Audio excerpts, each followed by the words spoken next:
უნივერსიტეტის ეზოში არის ვაზი ივანე ჯავახიშვილის დარგული ამბობენ ასე მას ჩაუსხით 1 ლიტრა ბიორაგის ხსნარი. იმავე წელს, ესე იგი შარშანწინ იყო ეს, იმავე წელს ორჯერ დაისხა.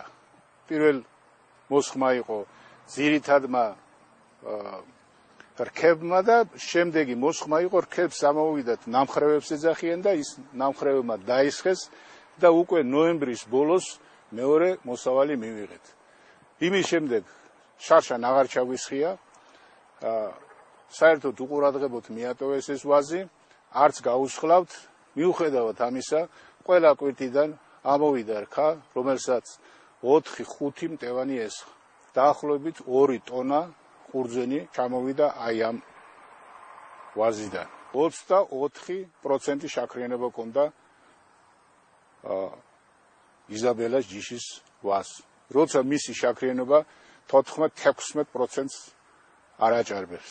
ეს არ გაგვიკეთებია დამუშავება, მაგრამ ის გვაინტერესებდა როგორ ამდენ ხანს გამოყვებოდა მაგაზი წინა დამუშავებული და აჩვენა რომ წელსაც ფოთოლი არ უჩანდა, იმდენი იყო მოსხმული, მაგრამ ერთ დღეს გავიხედე საერთოდ არც ბესეთ გაიყო, რადგანაც იყო ეს ტოტები განლაგებული და ძირიც ვეღარ ვნახე. ესე იგი აქ ხეს გვიშლიდაო რემონტის დროსა და მოუჭირა და დაუვიარო. ჩვენ ახლა ვიმყოფებით შავნაბადას მონასტრის საკუთრე მეურნეობის ნაკვეთზე და ამ ნაკვეთზე პამინდორზე, კიტრზე, საზამთრო, ნესვი, ხორბალი, ატამი, მსხალი, ვაშლი, შაქრის ჭარხალი. აი ამ კულტურებზე ვაწარმოებ დაკვირვებებს. მე ახლა მინდა გაჩვენოთ თუ რა გავლენა იქონია ხორბალზე ბიორაგის დამუშავება. შემოდგომაზე დავთეს იყო 16 ნოემბერი. 16 ნოემბრის შემდეგ ერთ კვირაში ამოვიდა ხორბალი. უკვე ერთი თვის შემდეგ მას ჰქონდა ნაბარტყი 3-4 ბიორაგი მცენარეს როგორც გვალვაგამძლეობას, ასე ყინვაგამძლეობას უმატებს. ამიტომ არც ერთი მარცვალი ხორბალი, კერძოდ იყო დათესილი დაახლოებით 400 მარცვალი, არც ერთი არ გაფუჭებულა ზამთარში. არც გვალვას გაუფუჭებია და არც ყინვას გაუფუჭებია. ყველამ გამოიზამთრა, ყველა ნათესი მოგცა 15, 20, 30 ღერო თავთავი, კერძოდ დააგვირდით, აქ არის 23 ღერო თავთავი. თავთავების სიგრძე არის 15-20 სანტიმეტრი. მასში მარცვლების რაოდენობა არის 70-დან 100-მდე. ესე იგი, თუ კი ჩვენ მივახცევთ 1 კვადრატულ მეტრზე 500-დან 600-მდე ასეთი ღერო თავთავის მიღებას, მოსავლიანობა გექტარზე იქნება 10-12 ტონა. ეს არის მაქსიმუმი, რაც კი შეიძლება მივიღოთ ხორბლისაგან. ეს არის კახური დოლის პური. მაგრამ ჩვენ გვქონდა სხვა ხორბალიც, კახური დატოტვილი, შესანიშნავი შედეგი მოგცა. წელს როგორც იცით, გვალვები იყო, ხორბალი ყველგან გაფუჭდა, მაგრამ კახურმა დოლის პურმა სიმაღლითაც 1.20 1.30 გაიზარდა და მარცვლების რაოდენობამ 100-110 ცალი შეადგინა. ჩვენ გვქონდა 100%-იანი აღმოცენება და გამოზამთრებაც 100%-იანი გვქონდა. და ისე ცნობილია, რომ მოსავლამდე აღწევსო 60-70% აღმოცენებულის. აი შეხედეთ, აი ჯამურად იზრდება. ჩაწოლას ეს ძალიან ეწინააღმდეგება. სხვილი ძლიერია და ჯამური არის. აქეთ ამ მხრიდან რომ წვება არა, მე მეორე მხარე შეხედულია. საერთოდ ხორბალში არ არის ესე მძლავრი ბარტყობა. მახასიათებელი იმისა, რომ ეს კიდევ წარმატებული იყოს, მაგრამ თუ პროდუქტიული არ არის. მაგრამ აქ არის ამის ღირსება, სწორედ ის არის, რომ აი ახლა რასაც ხედავთ თქვენ აქა, ეს არის ნაბარტყი, ესენი პატარებიც ხო აქვს, დაბლებიც არა, ყველა პროდუქტიულია. აი ამაში ამის სიძლიერე რომ ყველა პროდუქტიულია, აქაც მართალია ჩასაგული ყველასთან და თლიანად ამ იმაში. ეგ დაახლოებით ახლა 5-6 წელს გადაჭარბა, ალბათ ჩემის აზრით ესა. ეხო გამოწონო 74 მართალია გადაჭარბეს ალბათ 70 გრამს უფრო მეტი. ეს არის შაქრის ჭარხალი. ეს გაიზრდება კიდე ზომაშიდაც, გარშემოწერილობა აქვს უკვე 35 სანტიმეტრი, ეს იმას ნიშნავს, რომ 2 კილოგრამი ახლავეა. შაქარს აგროვებს ნოემბრის ბოლომდე. 3-4 კილო იქნება თითო. აი ამ პატარა ნაკვეთზე აქ არის დაახლოებით 60 კვადრატულ მეტრზე. 1 ტონა ჭარხალს ველოდები. 1 ტონა ჭარხალი. რუსეთში შაქრის ჭარხალი მოყავს. დაახლოებით 18-დან 25 ტონამდე მოყავს 1 გექტარზე. უკრაინაში მოყავს 40 ტონამდე. აი ჩვენ შეგვიძლია მოიყვანოთ საშუალო. ჩვენ შეგვიძლია მოიყვანოთ 100-120 ტონა 1 გექტარზე ბიორაგის დახმარებით. შარშან და შარშანწინ ჩვენ გვქონდა 22 და 5, 23 და 6% შაქრიანობა. სოფლიოში არის 15-16%. 1 გექტარი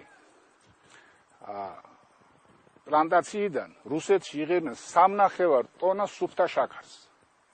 უკრაინაში 4.5 და სოფლიოში საშუალოდ 5.5 ტონას. ჩვენ შეგვიძლია 20 ტონაზე მეტი მივიღოთ 1 გექტრიდან. აი წარმოიდგინეთ, რამხელა მომგებიანია. ეს ერთია, როცა მოსავლიანობა იზრდება. მეორეა, რომ და მთავარი ეს არის ეკოლოგიური სისუფთავე. ეკოლოგიური სისუფთავე, რომელიც ოცნება მთელი სოფლიოში დღეს და ამ ხრივ ეს არის აბსოლუტურად ეკოლოგიურად სუფთა. ეს დაადასტურა სოფლიოს წამყვანმა ლაბორატორიებმა და იქ ჩატარებულმა ანალიზებმა. და მესამე, რომელსაც ნამდვილად არ აქვს ანალოგი, რომ სოფლის მეურნეობის პროდუქტი, რომელიც ყველაზე დიდ საშიშროებას ქმნიდა, ამერიკის კიბოს შესწავლის ცენტრმა დაადგინა, რომ 70% ყველა დაავადებისა, მათ შორის უკურნებელი სენებისა, არის პესტიციდებით გამოწვეული. ესე იგი იმ შხამებით, რომელიც არის საკვებში, ჰაერში, ნიადაგში, ეს ხომ ძალიან დიდი დრო უნდა რომ დაიშალოს. და აქ კიდე დამტკიცებული იქნა, რომ აბსოლუტურად ეს უნაბელია. ეს არის ატმის ხე. წელს ჰქონდა პირველად ნიშანი. წელს მოისხა პირველად. შარშან მაისში რომ მოვედი, პატარა ყლორტებზე ფოთლის ხუჭუჭა ჰქონდა დახვეული, ვეღარც იზრდებოდა და ფუჭდებოდა. ავდექი ეს ყლორტები დავაჭერი. ჩაუსხი ძირში 1 ლიტრა ბიორაგი, შემდეგ კი შევწამლე ბიორაგითვე. შევწამლე ბიორაგითვე და ამის მეტი არაფერი არ გამიგეთები. შარშან ყლორტები 9 მეტრზე მეტი ამოიღო ისევ, წელს დაისხა 64 მსხვილი ნაყოფი და აი რა დღეშია შარშანი იყო ასეთი პატარა, წელს კიდევ დამხელა. სხვადასხვა ფრიდონ ხალვაშმა გამოიყენა ეს ცხოველებზე. მაგალითად, წიწილა, ეს ქათამი, რომელიც ერთხელდებდა კვირაში, იმიტომ რომ არასასურველი ეკოლოგიური პირობებია იმ სოფელში, სადაც ის ცხოვრობს. ეს არის გეგელიძეები, ქედის რაიონშია თორცდები. ყოველ დღე დაიწყო კვერცხის დებაო, აი გაზეთშიც წერია, წიგნშიც წერია და 20 გრამით მოიმატა ეს. ძროხებზე იქნა გამოსული ძალიან მოიმატა წველადობა და არა მარტო ამ პრეპარატის დამატებით, არამედ ის ჩალას რო აჭამოთ თქვენ. აი ხო გურული კაცი იყო და მეზობლებმა მithქვეს რა საჭმევ არაფერს, აი რო ავიღეო ეს იმინდიო, უბრალოდ ვაჭმევ იმას. მეწყლეობას სხვა მრავალწლებში აღმოფხვის ხოლმე. ეხლა ცები მიდის სორგოზე, სორგო ახალი კულტურა არის, ძალიან ეტანებიან, ეს არის მაღალი შემცველა სპირტისა, ალბათ სორგოზეც ძალიან კარგი შედეგებს ველოდები და ჩვენ ახლა ამით გავაგრძელებთ აქ მინდორში სიმინდი არის მართლა საოცრება. ეს არის სამართლის სიმინდი არის აჯამეთის თეთრი ესეთი ჯიშია, დათესილი არის 30 მაისს. აი ახლა მე მინდა სპეციალურად დააფიქსირო თქვენ რომ ამის სიმაღლე, განვითარების სიმაღლე აღმოცენება მისცა მე-5 მე-7 დღიდან. სიმაღლით ეს იქნება დაახლოებით 1 მეტრ 10. აქ ყვავილობა ჯერ დაწყებული არ არის, სიმინდი ყვავილობა დაწყებული არ არის. და სადაც გადავალთ ახლა ბიორაგი დამუშავებულში როგორი სხოობა აშკარად ჩანს, თვალნათლივ ჩანს, უკვე ჩემს მემაჭარბეს სიმაღლეს.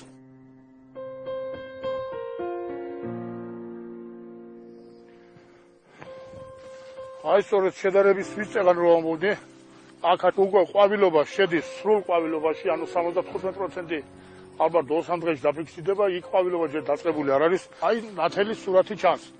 აი როგორი განვითარება ახლა ძალიან დიდი სხოობა არის, ძალიან დიდი სხოობა. ეს 30 მაისს ნათესია. თანაბარ პირობებში მეორე თვის ნათესია და ალბათ მოსავალი ამისი უნდა აიღოს საერთოდ იღება ოქტომბერში ალბათ სექტემბრის ბოლოდან იქნება იმიტომ რომ ასწრებ ძალიან ხელს უწყობს განვითარებას ნუ აი ახლა როცა ეს აქ არის გამოყენება სასუქების გარეშე გერბიციდების გარეშე აი აქ საშუალოდ ჰექტარზე შეიძლება 7 ბატონას გადააჭარბოს მოსავალმა აი და სუფთა იქნება მოგება იქნება ძალიან დიდი იმიტომ რომ ახლა სხვა ბიორაგის გარდა აქ არაფერი არ არის გამოყენებული იმისა რომ გარდა იმისა რომ ორი წყარი ჩადარებული თქვენ ახლა ამჩნევთ ახლა აქ აი ამას ქვია ღოჯები ეს სიმინდი ბუნებრივად ამას იმიტომ გამოიღებს რომ ქარებისგან არ ჩაძდეს და თავი გადაიჭიროს აი ახლა როცა ასეთ ფონზე არის ლაბარაკი ახლა იქ არ არის საერთოდ არ არის ერთი ასაკის ნათეში საერთოდ არ არის დაფიქსირებული და აქ უკვე ამას სიმძლავრით აქ წააგო და როგორი ძლიერი დგომა აქვს ამას ახლა ქარი ვერაფერს თორე გავს ყვავილები გავხრევინა ძალიან ის იქნება ქარიანი ზონაც რო იყოს ეს გადაურჩება ჩამწრევას აი მაშინ საქმე და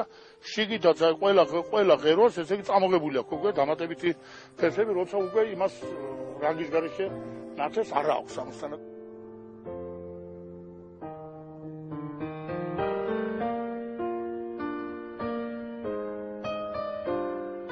იონჯის ნათესია მეცხოველების სარტყამში 60-ჯერ ითმება გაცილებით მაღალ მოსავალს მისცემს ეს ბიორაგიც რო დაამუშავა კიდე დაუშავ შტარის სახით რო შეიტანოს შეგინდა თესვიცი თესლი რო შეიტანოს საერთოდ ეს 4-5 წელიწად მუშაობს 6 წელიწადად შეიძლება კარგი მოვლის პირობებში აი ბიორაგის არც იმაში მდგომარეობას გამოყენებისა რომ აქ იზრდება შეწოვის უნარი შეთვისების უნარი ძალიან ღრმად ჩადის მაგალითად სელენი საერთოდ არა ჩვენს ნიადაგში და მაგრამ ღრმა ფენებში მთელი მენდელეევის ტაბულა ელემენტებია ყველანი არის იქიდან ასევე იოდი 70%-იანი დეფიციტია იქიდან ქაჩავს ამას ძალიან აქტიურდება ეგრეთ წოდებული აზოტ ფიქსატორები ეს არის ბაქტერიები რომლებიც ჰაერიდან შთანთქავენ ამაზე დრეზდენის უნივერსიტეტის თანამშრომელმა შესანიშნავი ცდები ჩაატარა ლობიოს კულტურაზე პარკოსნებს აქვთ ეს უნარი რომ ჰაერიდან შემოიტანონ აზოტი 7-ჯერ გაიზარდა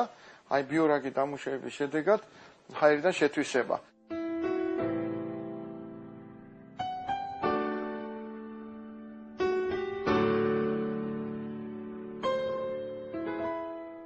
თქვენ ნახეთ თუ როგორ გამოიყურებოდნენ ბიორაგით დამუშავებული თესლით ამოსული ერთწლიანი და ბიორაგ მიღებული მრავალწლიანი მცენარეები აგრეთვე ყოველგვარი დამხმარე საშუალების გარეშე ამოსული სიმინდი რომელიც პესტიციდების შეტანით შედარებით უკეთესი გამოჩნდებოდა მაგრამ სახიფათო იქნებოდა ჯანმრთელობისათვის ეს მხოლოდ მცირე მიმოხილვა იყო ბიორაგის რომლის შედეგებმაც რამდენიმე ათწლეულის მანძილზე მოხმარება და საყურადღებო შედეგი გამოიღო ზოგისთვის ეს აშკარაა ზოგისთვისაც დაუჯერებელი იქნება ამ დროს გამოსავალი ცდაშია ნათქვამია ცდაბედის მონახევრეაო თავარი კი მაინც ის არის რომ კარგად განვჭრიტოთ თუ რას ვთესავთ როგორ ვუვლით როგორ ვიცავთ რას მივირთმევთ და ბოლოს რის წინაშე აღმოჩნდებით ჩვენ და ჩვენი შთამომავლობა